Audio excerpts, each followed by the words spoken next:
Друзья, мы идем сейчас с братом Дэвидом Хоганом прямо по Крещатику. Я попросила его провозгласить благословение, поэтому, пожалуйста, принимайте. Blessings on this land in the name of Jesus. Я благословляю эту землю во имя Иисуса. We bind the power of darkness and demon spirits.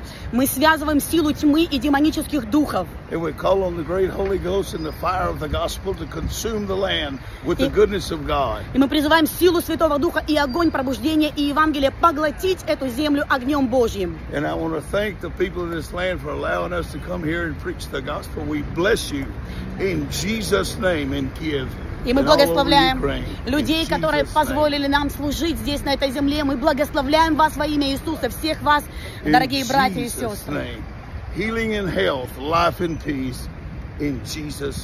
Исцеление, мир и чудеса во имя Иисуса. Аллилуйя. Thank you. Wow. Wow. Woohoo. Thank you. Wow.